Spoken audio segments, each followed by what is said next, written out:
Assalamualaikum warahmatullahi wabarakatuh. Perkenalkan, nama saya Friska Delia, NIM 03071182126001 dari Praktikan Kak Deni Dezilia. Pada kesempatan ini saya akan menjelaskan materi tentang fosil. Fosil adalah sisa, jejak, atau bekas hewan maupun tumbuhan yang hidup pada masa lampau yang terawetkan atau tertimbun secara alamiah. Batas antara masa lampau dan masa kini adalah pada awal Holosen, yang kira-kira itu 11.000 tahun yang lalu. Fosil terbagi menjadi dua jenis, yaitu makrofosil dan mikrofosil.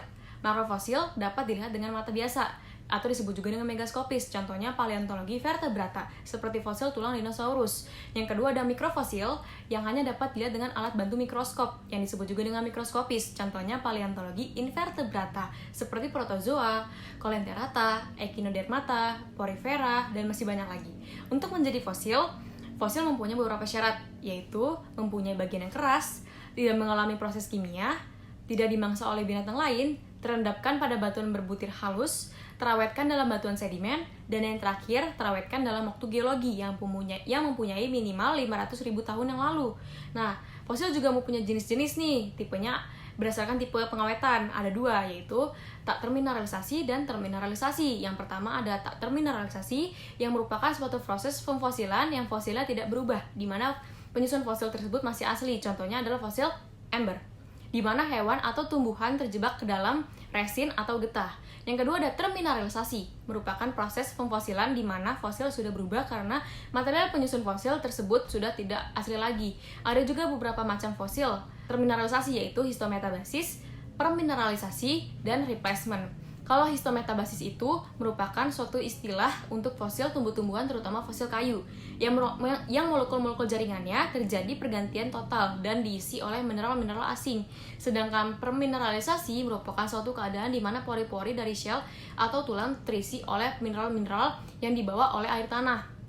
Nah, permineralisasi ini penamaannya tergantung oleh mineral tersebut. Karena mineral tersebut bermacam-macam, ada contohnya juga nih, ada dari kalsit, yaitu kalsifikasi, dan pirit, yaitu piritisasi. Dan yang terakhir adalah replacement, merupakan pergantian total dari rumah organisme oleh mineral-mineral asing. Nah, tetapi tidak semua fosil terawetkan dalam bentuk yang siap untuk kita kenal. Seringkali juga banyak yang cuma meninggalkan bukti-bukti yang kayak jejaknya atau semacamnya lah, yang cuma bisa ahli geologi interpretasikan.